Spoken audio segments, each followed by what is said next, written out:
The coronavirus pandemic has left many people with a lot of stress and fewer options to cope, with most in-person therapy sessions still on hold. But in Minnesota, a nonprofit group is offering a new program for a different kind of therapy. NBC News Now correspondent Simone Boyce shows us how horses are helping first responders deal with the pressures of the job during this extraordinary time. Yep, so drive him out. Nice. When it comes to self-care, Amy GOODWIN says there's no better outlet than spending time at the barn.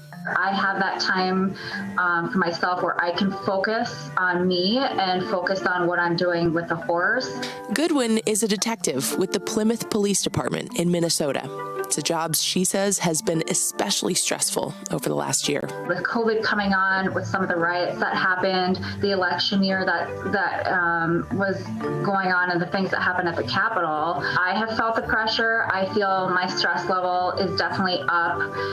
My sleeping has changed this year. I'm not sleeping as well. So when the chief of police asked Detective GOODWIN to check out a new equine therapy program, she jumped at the opportunity.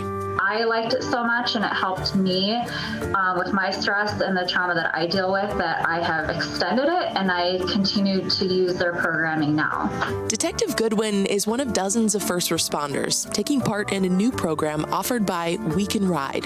It's a therapeutic equine-assisted facility based in the Minneapolis area. We had planned to start it before COVID hit, and it just kind of so happened that, we really put our all into getting it off the ground and really getting people involved because of COVID.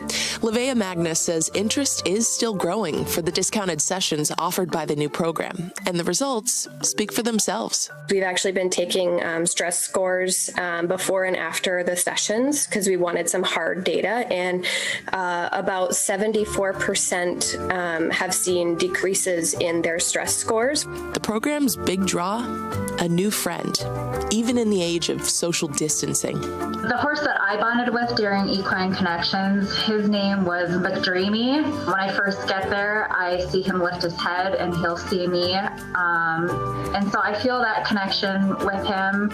Another plus, some much needed time outdoors. I could not think of a better way to get out of the house, Got a little more leg.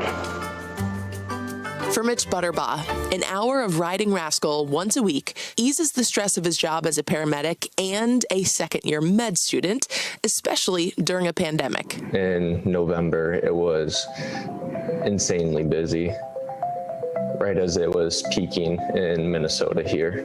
BUTTERBAUGH went from zero experience with horses to riding them with confidence in just a matter of months. When you're out there at the barn, you're just not thinking about work or all the other stresses that are going on in the world.